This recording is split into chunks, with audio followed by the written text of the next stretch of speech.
Fala pessoal, tudo bem? Professor Gonçalves aqui. No conteúdo de hoje nós iremos fazer uma revisão breve sobre o combate a incêndio e também falando um pouco sobre os extintores, sobre os hidrantes.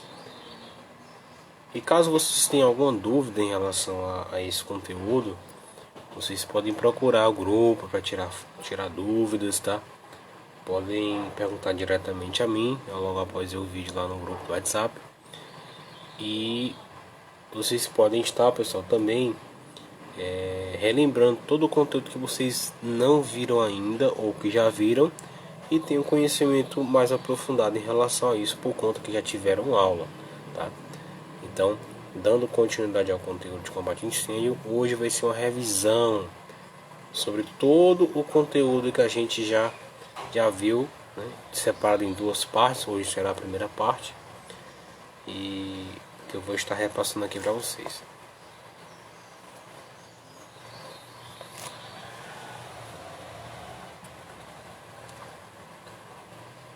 Conceito básico do fogo, né? Diferença básica, isso é muito básico em relação ao conteúdo de combate a incêndio, né? Uma das primeiras coisas que o bombeiro, o brigadista ou aquela pessoa que trabalha diretamente com combate a incêndio vai precisar saber. O que é o fogo, né? Vamos lá. Setor de conceito. É o fenômeno químico resultante da combustão, ou seja, da queima. Consiste em uma reação química das mais elementares, geralmente uma oxidação, caracterizada pela instantaneidade de reação e, principalmente, pelo desprendimento de luz e calor. Para que se processe esta reação, é necessária a presença de três elementos muito básicos, né, pessoal? Que é o que? O combustível, que é o que o fogo vai consumir, o comburente, que é o oxigênio, e a fonte de ignição, que é o calor, certo? Então, conceito básico aí do que é fogo, resumidamente, quer dizer o seguinte: fogo, reação química que produz luz e calor.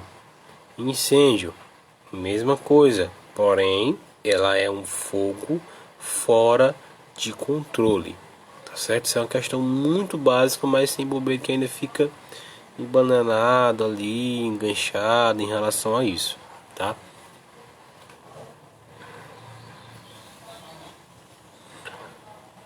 Combustível, né? A gente já veio aqui sobre os três elementos que vão fazer o fogo acontecer. Nós precisamos de três. Vamos falar aqui do primeiro. Combustível é toda matéria suscetível de queimar, como por exemplo, tudo que queima, né, pessoal? A gente tem aqui, ó, a madeira, nós temos o carvão, nós temos o papel, que também pode ser o papelão. Temos aí os líquidos combustíveis ou líquidos inflamáveis, como o álcool, o diesel e vários outros, né? Então, tudo isso, tudo que o fogo vai consumir é o combustível, tá certo? Então aí você tem uma imensidade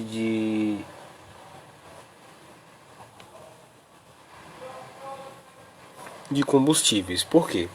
Se você parar para pensar em relação ao combustível, tudo que os olhos veem é um combustível. Pode ser um edifício, pode ser uma árvore, pode ser uma empresa, pode ser até mesmo o corpo de uma pessoa, certo? Tudo isso é um combustível, porque o fogo vai se alimentar daquilo. Então, para que o fogo aconteça, nós precisamos de três elementos. Um deles é o combustível. Nós temos também o comburente, que é também conhecido como oxigênio, tá? Passando aqui, ó, é todo agente químico que conserva a combustão. Os comburentes mais conhecidos são o oxigênio e um detalhe muito importante aqui, ó, e sob determinadas condições o cloro também vai substituir ali o comburente. Então, gente, muitas vezes o bombeiro ele se limita somente a isso, a conhecer o triângulo do fogo, que vai gerar o fogo, o incêndio, enfim. Então, isso é o básico, mas é importante sempre o bombeiro ir além, porque talvez muitos de vocês não sabiam que o cloro, sob determinadas condições, ele vai substituir o comburente, ou seja, o oxigênio. Então, se eu tiver um ambiente fechado, por exemplo, que tenha ali o cloro sob uma determinada condição, nós temos o combustível que pode estar ao redor e nós temos também o calor, gente, com certeza vai acontecer ali o princípio de incêndio ou incêndio.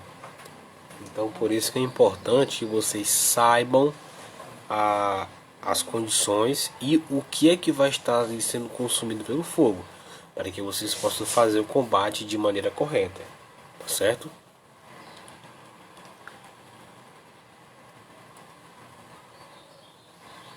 Aí nós temos o combustível, né, que faz parte do tetraedro do fogo. Nós já acabamos de ver o combustível.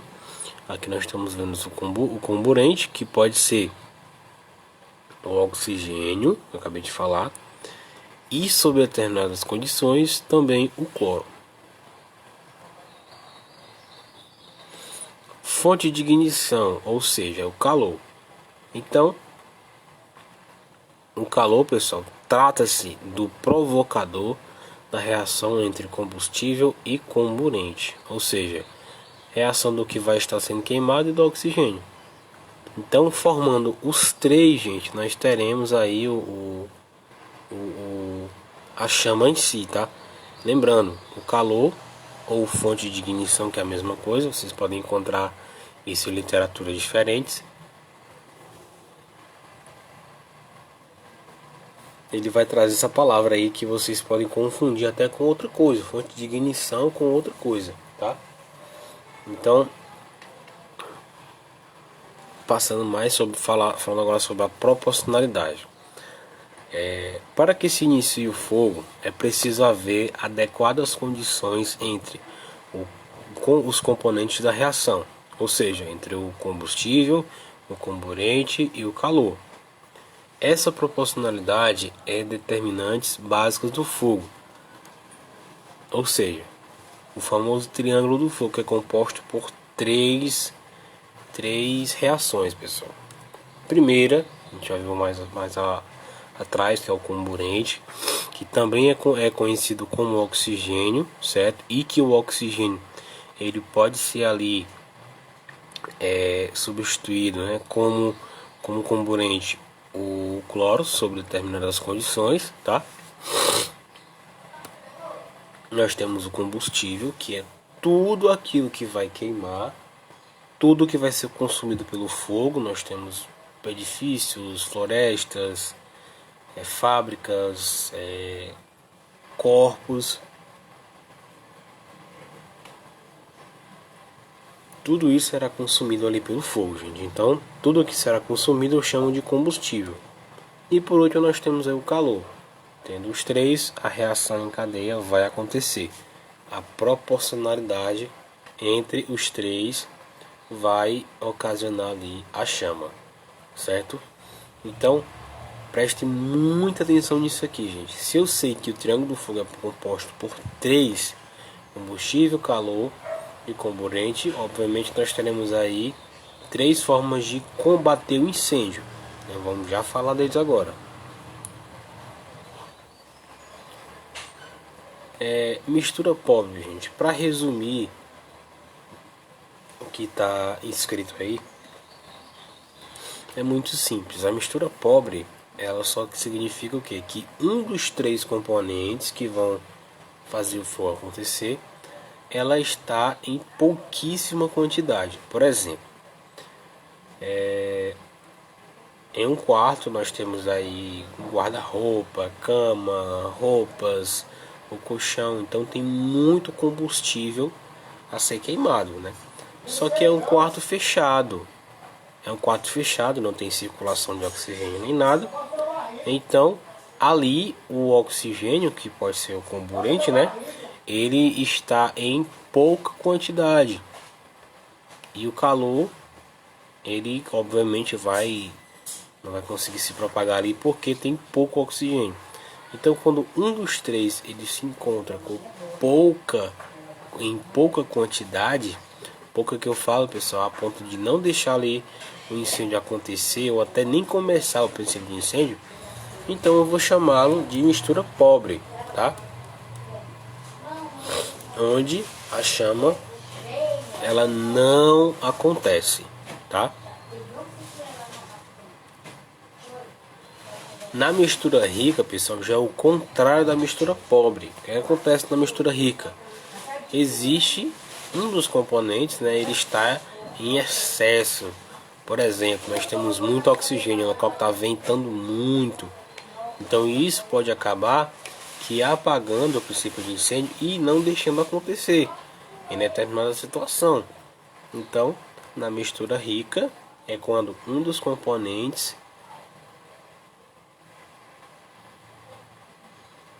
se encontram ali em uma quantidade excessiva, acima do normal.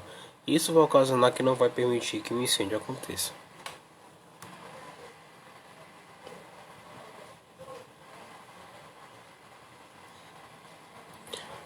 Já na mistura ideal, o que acontece?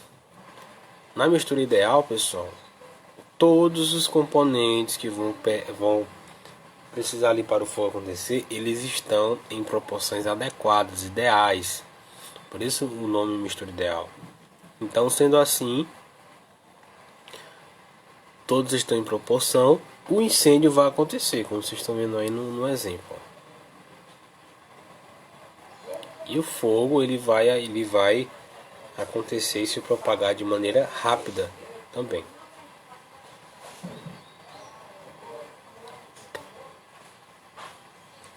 Então, resumindo novamente, o que significa aí a mistura pobre, a mistura rica e a mistura ideal.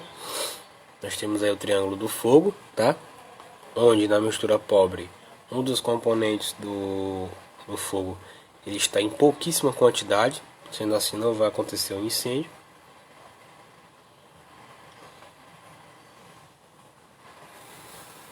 Na mistura rica, já vamos ter a quantidade excessiva de um dos componentes que vão fazer o fogo acontecer. E obviamente a chama ou o princípio de incêndio também não vai acontecer. Já na mistura ideal, todos os componentes estão em proporções adequadas e sendo assim, a chama ela vai acontecer.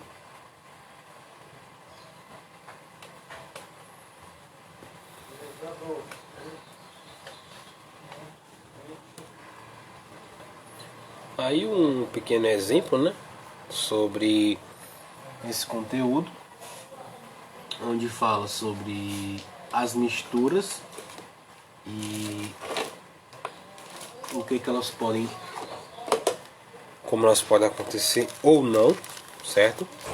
Então aí, mistura pobre, nós temos pouco gás e muito ar. Logo abaixo não acontece o princípio de incêndio. Na mistura rica, já temos aí ó, muito gás e pouco ar, que é o contrário da pobre, né? Também não acontece a combustão. Já na mistura ideal, né, vocês podem ver que já tem a chama no local. Então isso vai ocasionar uma chama ou o princípio de incêndio ou até mesmo incêndio ali em proporção, tá, gente? Volátil, combustível volátil. Os combustíveis voláteis, ou seja, os combustíveis líquidos, são classificados geralmente em voláteis e não voláteis. Mais uma vez, esse é um conteúdo muito simples, gente, que é só questão de você ouvir, se possível até anotar e pegar esse conteúdo. essa parte que fala sobre voláteis, pessoal, é um conteúdo que costuma cair muito em seleções para bombeiro, tá? Civil, nas empresas e indústrias que vão trabalhar com esse profissional.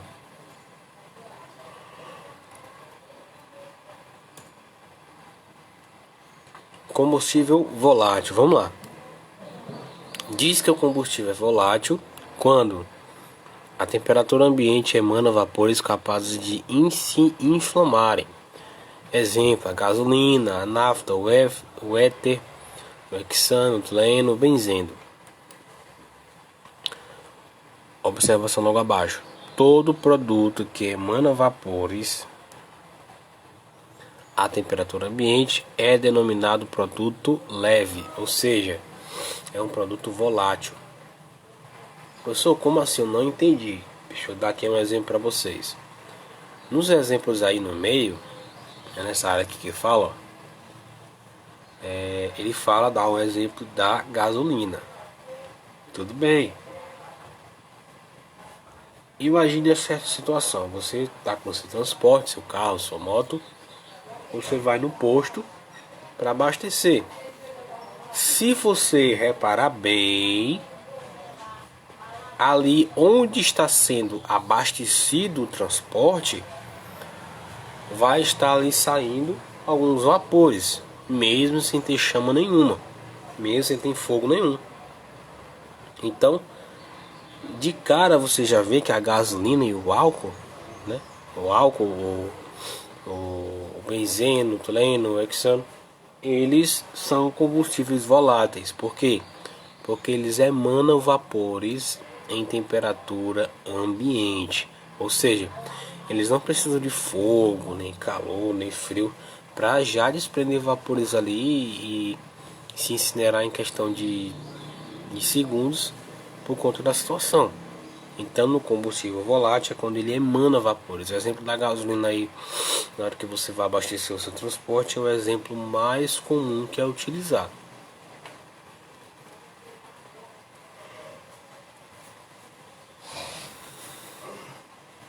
Combustível não volátil. Vamos lá.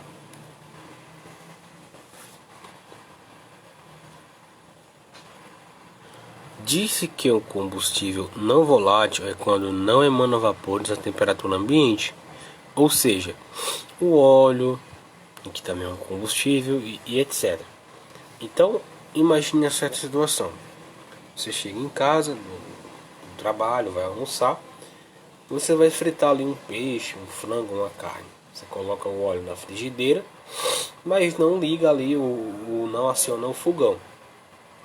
Se você reparar bem, o óleo ele não vai emanar vapores da frigideira. Ele vai estar ali, neutro, como se fosse uma água, certo? Quando você começa a aquecer o óleo, né, em contato da frigideira com o fogo, aí sim ele vai emanar vapores, ele vai começar a se esquentar e vai fritar ali a carne para o seu almoço, certo? Então, eu digo que um combustível é não volátil quando ele não emana vapores em temperatura ambiente. Então, o exemplo do óleo aí é um exemplo muito utilizado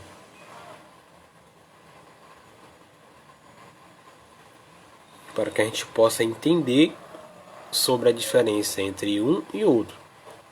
Então, o volátil, né, a gente vê a gasolina que emana vapores quando a gente vai abastecer o transporte. Nós vimos aí o não volátil, que pode ser o óleo de cozinha, que ele só vai emanar vapores depois que ele é muito aquecido, mas quando ele está em temperatura ambiente ele fica ali tranquilo, certo? Não tem perigo nenhum. E vamos ler logo aqui abaixo para ver o que fala a respeito. Todo produto que não desprende vapores à temperatura ambiente é denominado produto pesado, ou seja, não volátil, certo? Isso é conteúdo muito simples, muito bacana de se trabalhar com ele, porque é facilmente compreendido e obviamente aprendido pelos alunos.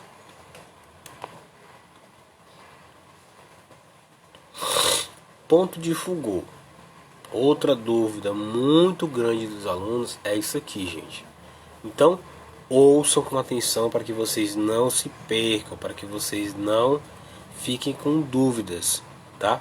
Então preste muita atenção, vamos lá. Ponto de fulgor é a temperatura mínima na qual os elementos combustíveis começam a desprender vapores que podem se incendiar em contato com uma fonte externa de calor. Ou seja, o ponto de fulgor, pessoal, é o ponto em que qualquer substância que vá ser consumida pelo fogo, ela começa a desprender vapores. Professor, como assim? Imagine uma certa situação. Tem um quarto, né? Um quarto qualquer, e a tomada, se tem um curto-circuito ali, ela começa a se incinerar perto de livros. A tomada está pegando fogo ali, perto de livros. Os livros, certo? Que tem um posto de papel, um papelão, né? Alguns.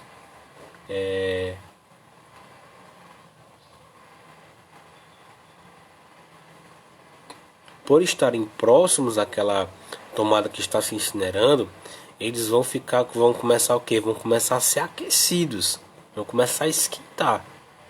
Então, por eles começarem a esquentar, eles vão começar a atingir o ponto de fulgor deles, certo? E começar a desprender vapores. E o que é que fala aqui, ó? Que pode se incinerar em contato com uma fonte externa de calor. Nesse tipo de reação, a combustão se interrompe quando se afasta a fonte externa de calor. Ou seja, nós temos aqui a tomada que está se incinerando e tem livros perto. Os livros começam a se aquecer, ficar bem quente por conta do calor, certo? Mas aqueles livros não vão pegar fogo se eu afastá-los da fonte de calor, ou seja, da tomada.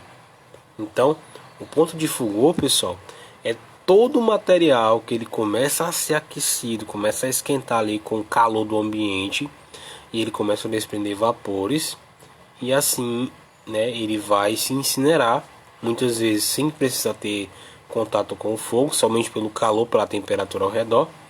E às vezes ele também acaba, o incêndio também pode acabar, o princípio de incêndio, quando eu retiro aquele material de perto da chama, de perto de onde ele está sendo aquecido, certo? Então, ponto de fulgor é quando o calor do ambiente está aquecendo aqueles materiais e eles começam a desprender vapores que podem se incinerar em contato ou não ali com o fogo, tá? Dependendo da temperatura. Mas eu posso acabar com aquilo ali somente afastando o material da fonte de calor, certo? Então, muito simples esse exemplo. Nós temos aqui, ó, fogo. Começar a pegar fogo nesse local. Mas quando eu retiro o material de perto, ele simplesmente não vai mais ter aí as suas chamas.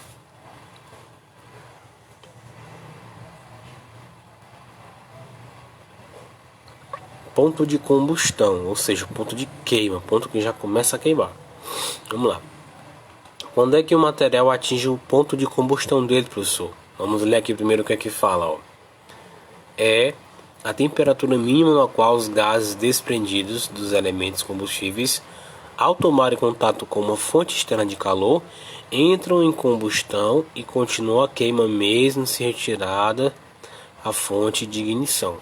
Ou seja, quando uma coisa atinge o seu ponto de combustão, ou seja, quando ela começa a queimar, ela vai continuar queimando mesmo que eu tire o material que está queimando de perto da fonte de calor. Vamos voltar aqui por exemplo da tomada que estava pegando fogo. A princípio vocês viram que a tomada deu curto-circuito, ela começou a pegar fogo. Ela começou a esquentar os livros que estavam perto, certo? Mas quando eles começaram a atingir o seu ponto de fulgor, mas como eu retirei de perto, aí não aconteceu nada. Já que no ponto de combustão, os livros permaneceram perto da tomada que estava pegando fogo, e por ficar tão quente ali, os livros começaram a ficar aquecidos e eles começaram a queimar. Eu tirei os livros de perto da tomada que estava pegando fogo, professor. Mesmo assim, os livros eles estão pegando fogo, estão queimando. Ou seja, aqueles livros eles atingiram o seu ponto de combustão. Ou seja, eles já começaram a queimar. Eles passaram pelo processo de ponto de fulgor, certo? Que foi o processo que eles começam a ser aquecido, começa a desprender gases, fica sensível ali bem quente e do nada ele começa a pegar fogo, tá? E queimou, ele já atingiu o seu ponto de combustão. Olha aqui o exemplo. Começou a aquecer, ó, trocou gases. Aqui ele teve a sua chama, começa. E mesmo que eu afaste, ele continua pegando fogo, ó. Vocês estão vendo aqui, né, ó? Mesmo que eu afaste, né? Ele já atingiu o seu ponto de combustão. E mesmo assim ele vai ficar queimando, porque ele já atingiu o ponto de combustão, ou seja, ele já começou a queimar.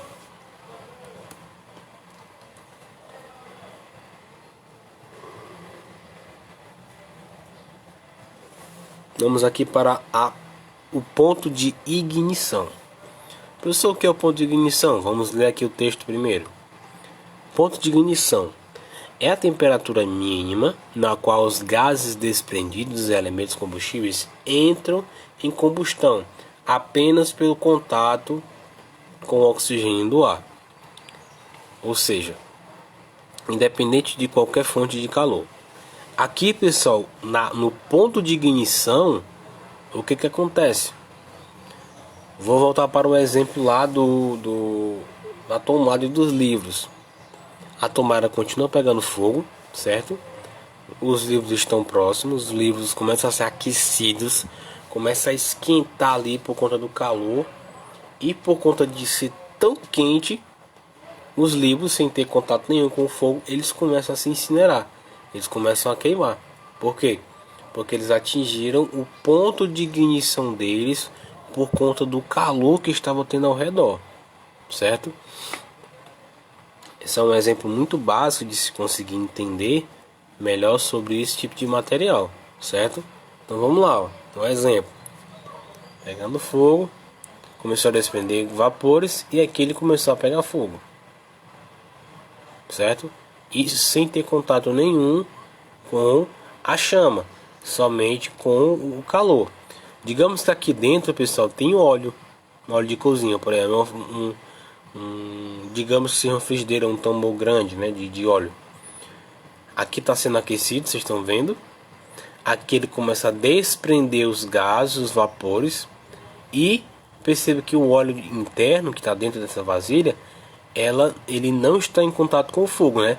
Ele só está sendo aquecido através desse latão. Então aqui, ó, sem ter contato com o fogo, de ser tão aquecido, de ser tão quente, ele começou a se incinerar, ó. Estão vendo? Esse é um exemplo muito básico sobre o ponto de ignição. Então, retornando aqui, ponto de fulgor.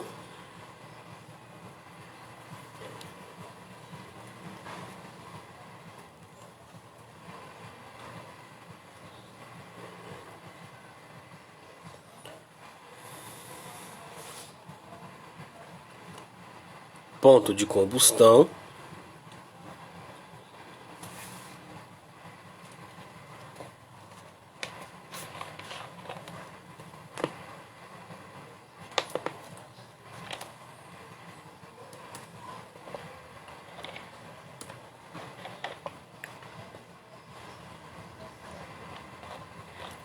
E por fim, o ponto de ignição.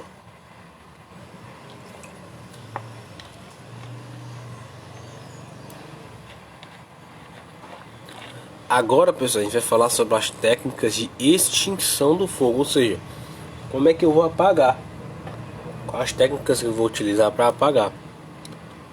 Quando se retira um elemento, um dos elementos, está se processando a extinção do incêndio. Assim, a extinção pode ser por abafamento, resfriamento ou retirada do combustível, tá? Anotem isso aí, porque é importantíssimo para o que a gente vai falar daqui a pouco. Pode anotar.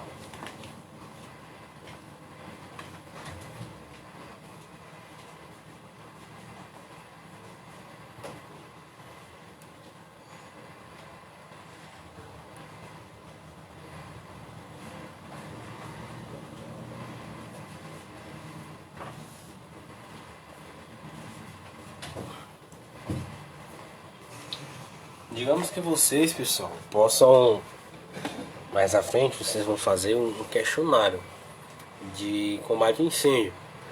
Então todo esse material que vocês estão vendo, assistindo nas aulas, vai ter questão desses conteúdos. Você só vai saber responder quem estiver assistindo as aulas. Ah, professor, mas eu fiquei com dúvida tal nisso, pergunte no grupo. Nem todo professor, gente, ele consegue explicar tudo que não fique nenhuma dúvida. Sempre vai ter uma dúvida ali em relação ao conteúdo A, B, C, por exemplo. Mas é interessante que o aluno ele procure tirar suas dúvidas com o professor, certo? Então estou explicando aqui devagar, com calma, para que vocês possam entender. E caso tenham alguma dúvida, vocês possam procurar o grupo para tirar essa dúvida, tá certo? Então, técnica de extinção do fogo. Por exemplo, você quer alguma perguntinha assim, ó. Quais as técnicas existentes para a extinção de incêndio? Então vocês já podem responder aí, ó. Abafamento, resfriamento, retirada de material ou de combustível, e tem também a quebra da reação em cadeia. A gente vai ver agora um pouquinho mais na frente, tá? Então vamos lá. Tecnicamente, a extinção é provocada pelo desequilíbrio na proporção dos elementos da combustão. Ou seja, eu vou quebrar, pessoal, a reação do fogo ali. Eu vou quebrar aquele triângulo do fogo para que eu possa apagar aquele incêndio ou aquele princípio de incêndio. Eu vou ter que quebrar, vou ter que tirar um dos três. Vou tirar o combustível, o oxigênio ou o calor. Tirando um dos três, o fogo vai apagar. Beleza? Vamos lá. O primeiro deles é o abafamento. Consiste, certo? Consiste em possibilitar a chegada de oxigênio. Perdão. Abafamento consiste em impossibilitar, ou seja, impedir a chegada do oxigênio à combustão, ou seja, a queima, ao fogo. Desta maneira o fogo se apaga. Um exemplo de abafamento: a vela, certo? Onde vocês estão vendo que nós temos a fonte de calor, certo? Ou calor, que é o fogo em si, que já está aí, ó, pequenininho. Nós temos aí o combustível, que é a vela que está sendo consumida, e ao redor nós temos o comburente, que é o oxigênio que o fogo está se alimentando dele. Eu vou pegar aqui a mesma vela e vou colocar um recipiente de vidro em cima daquele local, certo? Vedando totalmente contra o mundo exterior. Por conta disso, a vela vai começar a soltar algumas fumacinhas, porque todo o oxigênio que está aqui dentro desse ambiente, desse vidro que a gente colocou em cima da vela, ele está sendo consumido pelo fogo. Por conta disso, a vela vai apagar. O fogo vai apagar dentro. Por quê? Porque todo o oxigênio foi consumido. Ou seja, eu provoquei aí um abafamento, certo? Do local. Professor, no incêndio, como é que eu vou... Eu não tenho uma vasilha de vidro desse tamanho para conter um local só e apagar assim como a vela.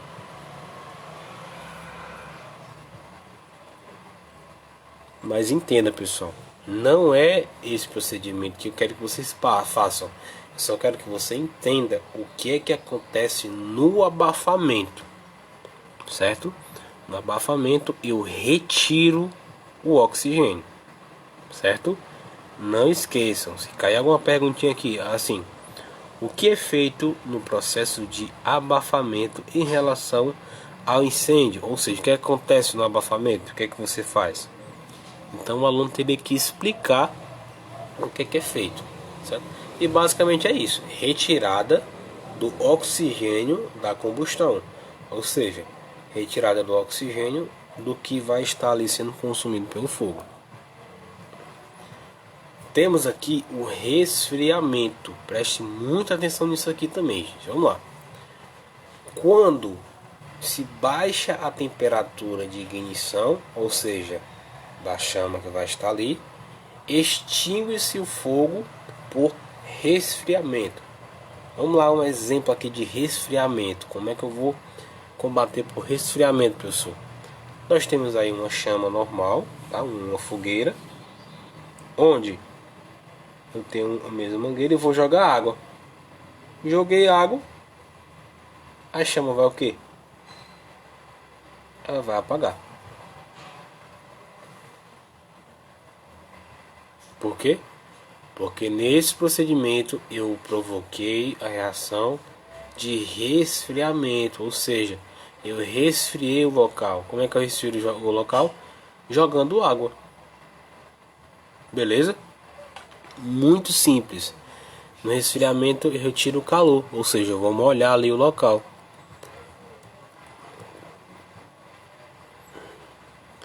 Retirada do combustível, ou seja, conhecido também como isolamento, certo? Vamos lá.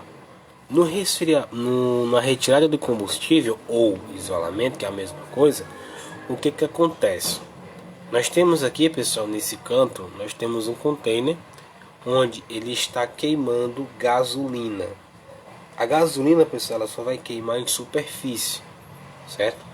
Ela só vai queimar em superfície, na sua parte de cima. Como vocês estão vendo. Para mim fazer o retirada do combustível, eu vou ter que retirar o combustível que está embaixo. Então eu vou drenar. Estão vendo aqui, ó? Eu vou drenar para um local seguro até que o nível de combustível baixe a um ponto que ele vá simplesmente apagar. Então, eu retirei o combustível. Eu fiz o que? Eu isolei o local que estava queimando do local que eu fiz o armazenamento do combustível mais seguro, certo? Esse é um exemplo muito básico disso aí que é feito. Outro exemplo muito básico que eu dei na aula passada foi o seguinte: eu tenho uma loja de pneus em uma tomada da curto-circuito e ela começa a pegar fogo. E ela começa a queimar um dos pneus. Um pneu em chama, você sabe que eles ficam empilhados ou lado a lado, né? Ele vai fazer o que? Ele vai consumir outros pneus. E foi o que aconteceu. Quando eu chego no local, eu vejo o princípio do incêndio ali, certo? Onde já consumiu alguns pneus. E o que eu posso fazer? Eu vou retirar todos os pneus que estão bons do local, a fim de evitar que eles sejam consumidos e assim piorar ainda mais a situação. Ou eu posso retirar os pneus que já estão queimando para evitar que eles queimem os pneus que estão em perfeito estado de conservação, certo? Esse é outro exemplo muito básico, muito simples sobre esse conteúdo.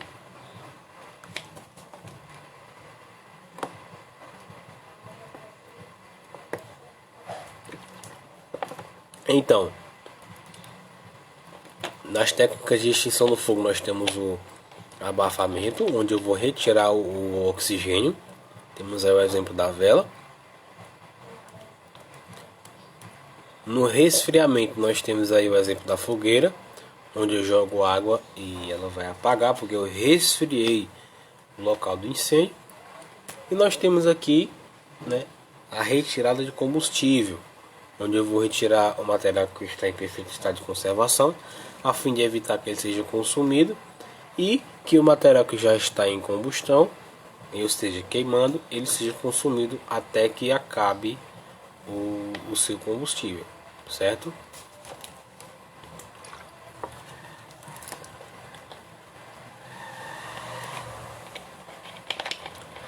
Agora aqui a gente tem, pessoal, as classes de incêndio. A gente viu o que é combustível não volátil, volátil. A gente viu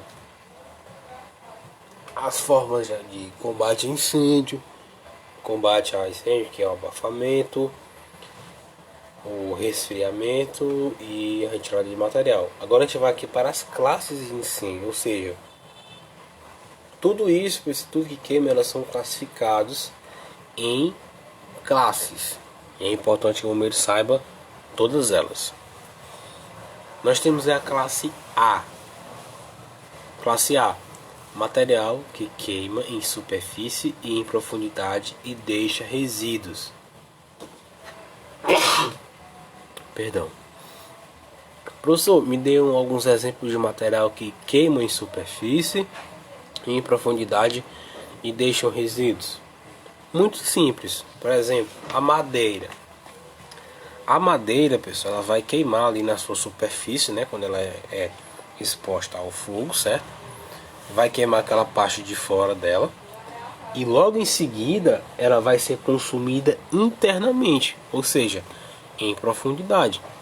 E logo depois que ela for consumida, ela vai deixar ali resíduos.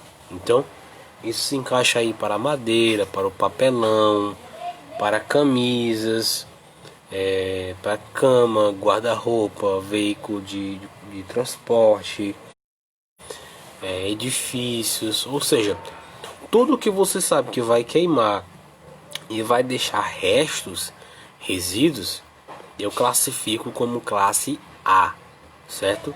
E assim eu vou combatê-lo com o incêndio de classe A, beleza? Classe B, vamos lá. Classe B: queimam somente na superfície, não deixam resíduos. Ou seja, professor, o que é que queima em superfície e não deixa resíduo? Os líquidos inflamáveis, pessoal. Os combustíveis de líquido inflamável, por exemplo, o álcool. Se você tem um piso, sim, bacana. Se você joga álcool ali e você coloca fogo, você vai ver que o álcool ele vai queimar, certo? Mas no ambiente que ele está ali no chão, ele não vai deixar resíduo nenhum. Ele simplesmente vai desaparecer, certo? Ou deixar ali uma pequena quantidade de líquido, mas ele não vai deixar resíduo nenhum. Comparado a queimar uma pilha de roupa ou uma pilha de madeira, né? Não vai ter resíduo nenhum. Então, classe B é todo material que queima em superfície, né? E não deixa resíduo. Gasolina, diesel, álcool, esses combustíveis, tá?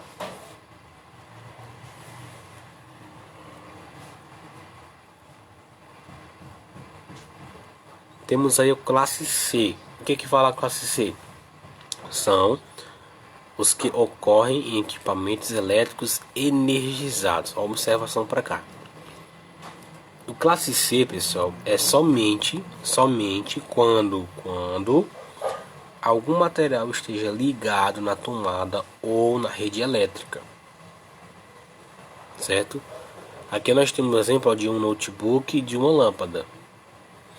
Se o notebook ele está ligado na tomada ali, está ligado, conectado à rede elétrica, eu digo que ele é classe C. Mas se o notebook ele não está ligado à rede elétrica, está só guardado, ele foi consumido pelo fogo, ele sai de classe C e vem para a classe A, porque ele vai queimar e deixar resíduo, certo? Nós temos aí várias empresas que têm suas máquinas que são ligadas à rede elétrica. Então todas essas empresas têm extintor de classe C próximo a essas máquinas. Então em casa, o que é que você tem em casa? Nós temos a televisão, nós temos o notebook, nós temos o seu celular, nós temos o som, nós temos o micro-ondas, a máquina de lavar. Tudo isso que fica ligado à rede elétrica, se acontecer algum incêndio, eles estejam ligados na tomada, eles serão classificados como classe C.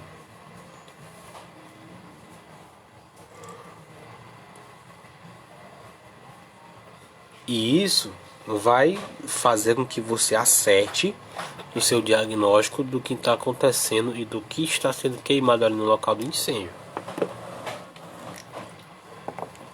Então, professor, se eu tenho aqui uma televisão e o meu som, o rádio, né? Eles estavam ligados na tomada e começaram a pegar fogo. Aí alguém veio e desligou eles da tomada, e mesmo assim eles estão pegando fogo. Eles saíram de classe C e agora eles são classe A, tá, pessoal? Então não se confunda em relação a isso.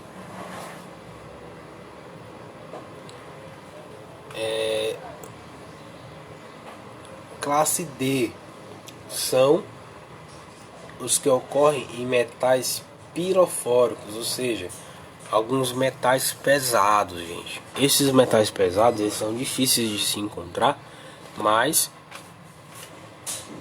qual é a diferença de um incêndio de classe D, professor? É porque é o seguinte, gente. Como vai queimar em metais pesados, eles não vão apagar facilmente. Por exemplo, nós temos carros de luxo aí que tem aros de liga leve, né?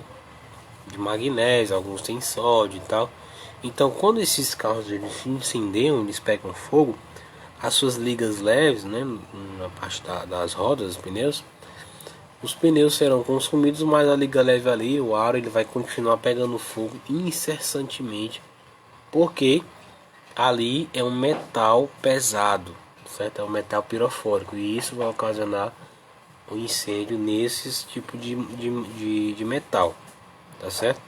Então, classe A, todo material que queima deixa resíduo, papelão, madeira, roupa, transporte, tudo que queima e deixa resíduos. B, líquidos inflamáveis, gasolina, etanol, diesel, tudo isso, né, queima e não deixa resíduo. C, pode ser um computador ligado na tomada, pode ser um ar-condicionado, pode ser uma máquina de fazer xerox, ou impressão de coisas, enfim. Está ligado na tomada, classe C. Está desligado a tomada e pegou fogo, classe A. E o D são os de metais pirofóricos, metais pesados. E nós temos ainda a classe E e a classe K. A classe E, pessoal, é aqueles incidentes que acontecem em máquinas ou material radioativo. Exemplo, um exemplo de incêndio classe E, professor, pode acontecer na nossa cidade, por exemplo, no hospital. No hospital, nas clínicas gerais, eles têm máquinas que fazem o processo de raio-x, certo? Ou talvez de ultrassom e tal.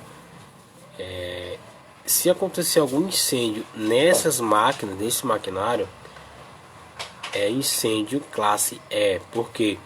Porque ele está acontecendo em materiais radioativos. Não esqueçam disso. O classe E são incêndios em materiais radioativos. E o classe K é aquele incêndio específico para incêndios em cozinha, em gordura vegetal, em óleos para fritura. E quando acontecem esses incêndios nesses locais, existem extintores próprios para isso e a classe específica para eles também, que é a classe K, a incêndio de cozinha. Aí tem restaurantes, tem fast food, tem empresas que fazem entrega de alimentação, todos eles trabalham com esse tipo de material. Então, pode ser que aconteça.